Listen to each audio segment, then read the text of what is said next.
Hello and welcome students. खैर मकदम है आपका आप ही के यूट्यूब चैनल बीइंग लर्नर्स में। आज हम सॉल्व करेंगे model question paper for mental ability test. जैसा कि आपको पता है, बीएड, डीएलएड और एमबीए तीनों में रीजनिंग के क्वेश्चंस पूछे जाते हैं। बीएड में 10 सवाल पूछे जाते हैं और डीएलएड और एमबीए में भी। Reasoning means mental ability test होता है। इसमें कुछ वर्बल एबिलिटी, कुछ न्यूमेरिकल एबिलिटी, कुछ नॉन वर्बल एबिलिटी के क्वेश्चंस होते हैं।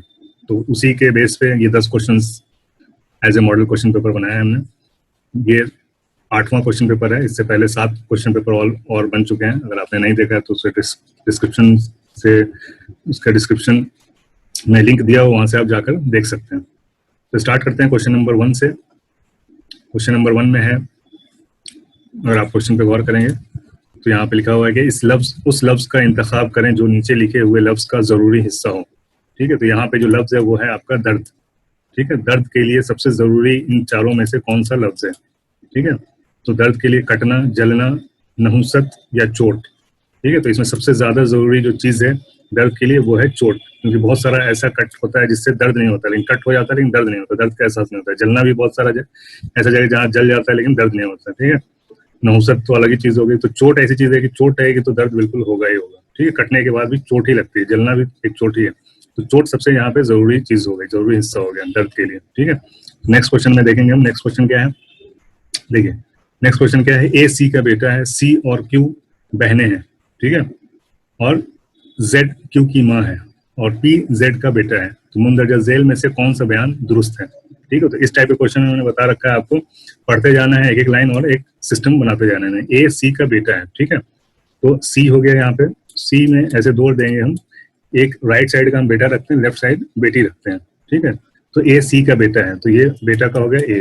ठीक है, सी और क्यू बहनें हैं, तो सी और क्यू यहाँ पे दोनों बहनें हो गई, किसी की दोनों बहनें, किसी की बेटियां हैं दोनों। ठीक है, लेफ्ट साइड वाला। ठीक है, तो बहनें हैं। अब जेड क्यू की माँ है, तो जेड जो है वो क्यू की माँ है। ठीक है, तो ये जेड के दोनों लेफ्ट साइड के ये दोनों बहनें हो गई, यानी कि जेड सी की भी माँ होगी। जब दोनों बहनें हैं सी और क्यू, तो जेड सी की भी माँ है और क्यू की भी माँ है। तो जेड क्यू की माँ है और पी जेड का बेटा है। पी जो है वो जेड का बेटा है, तो ऐसे करके बना लीजिए, पी जेड का बेटा है। ठीक है, तो मुंदरजा झेल में से कौन सा बयान सही है? अब आपको बयान चेक कर लेना है। पी और ए कजिन है, पी और ए कजिन हो नहीं सकते। ठीक है, कजिन में दोनों सेम स्टेप में होना चाहिए तभी कजिन हो सकते हैं। पी ए का मामू है, पी ए के माँ के भाई हो गए। ठीक है, जेड की ये दोनों बेटियां हैं, जेड के ये यानी ये तीनों भाई बहन हो गए, ये दोनों आपस में बहन है, ये भाई है। ठीक है, तो माँ का जो भाई है वो क्या हो गया? मामू हो गया। तो ये करेक्ट हो जाएगा आपका आंसर। यहाँ पे थोड़ा मिस प्रिंटिंग था, तो यहाँ पे क्यू ए का नाना है। ठीक है, सी और पी बहनें हैं, सी और पी बहनें नहीं है, भाई बहन है। ठीक है, और क्यू ए का नाना नहीं है, क्यू ए की मौसी हो गई। ठीक है, तो ये सारे गलत हो जाएंगे और ये आपका एक सही हो जाएगा। ठीक है, नेक्स्ट क्वेश्चन देखेंगे, क्वेश्चन नंबर 3। सीरीज में आप हर्फ पैटर्न को देखें, सीरीज के खाली जगह भरें। ठीक है, हर्फ पैटर्न देखना है आपको। ठीक है, इधर देखिए, तो मैंने बताया आपको पहले, और इसमें फर्स्ट लेटर आपको चेक करना है, क्यू और एन में क्या रिलेशन है। तो ये दो तीन आगे पीछे होते हैं, आगे या पीछे हो सकते हैं, तो ये पीछे है। ठीक है, एन पहले आता है, क्यू बाद में आता है। तो एन के बाद क्या आता है? O P Q. ठीक है, N O P Q, L M N O. ये देखिए सीरीज कैसे जा रहा है, L M N O P Q I J. तो यहाँ से देखिए आई J K L M N ओ, यहाँ सी डी ई, तो यहाँ पे क्या हो जाएगा? F G H. ठीक है, I J K L M N O P Q, तो क्या आ जाएगा? H G F. तो ये आपका ए हो जाएगा आंसर करेक्ट। ठीक है,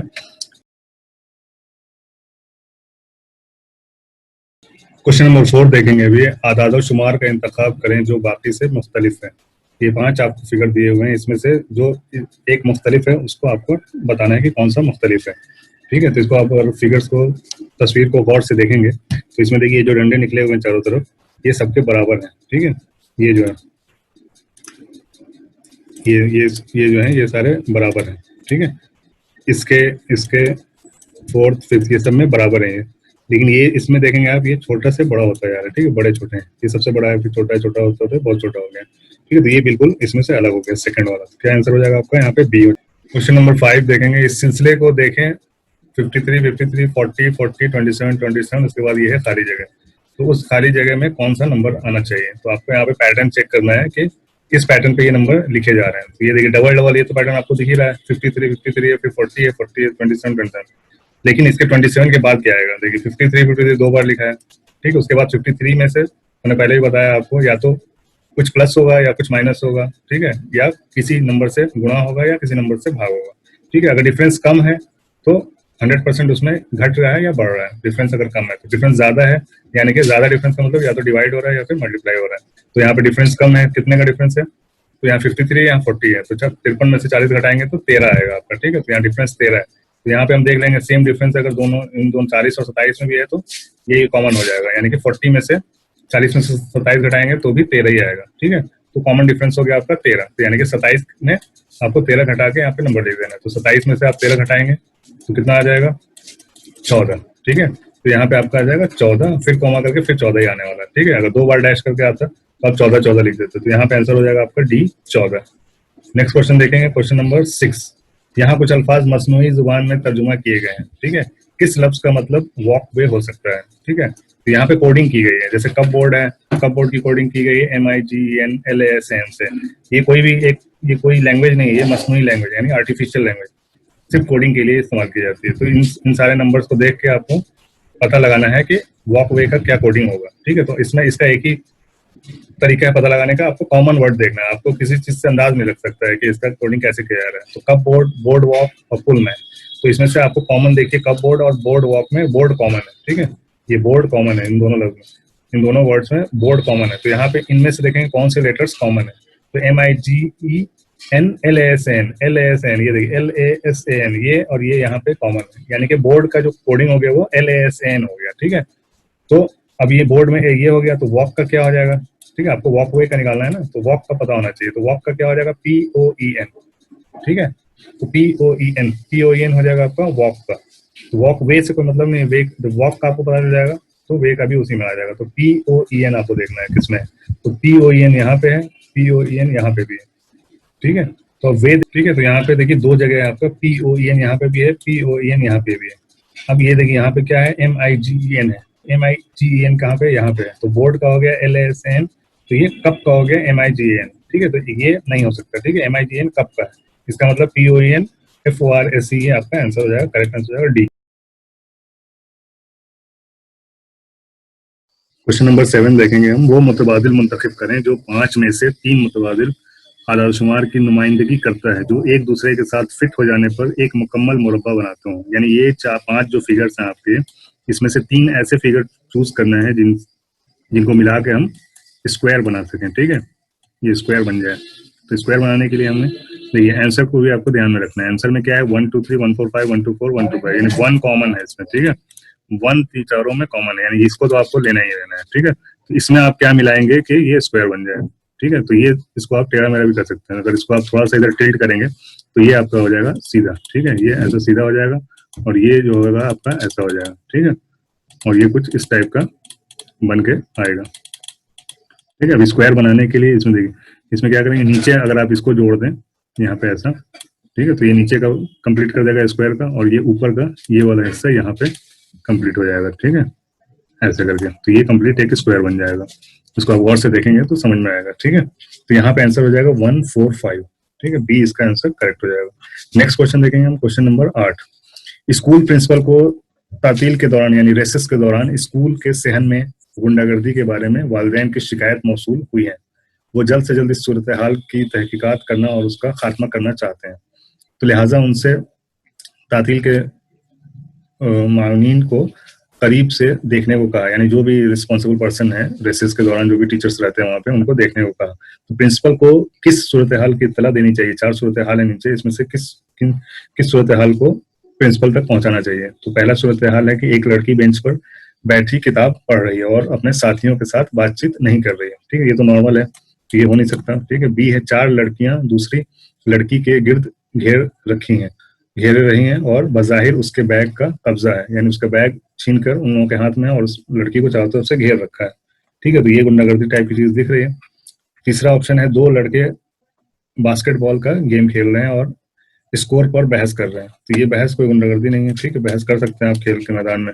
चौथा है 3 लड़कों को एक वीडियो गेम की वजह से पकड़ लिया गया है जो स्कूल के मैदान में नहीं लाया जाना चाहिए, ठीक है। तो ये गलत काम है, लेकिन ये गुंडागर्दी नहीं है, ठीक है।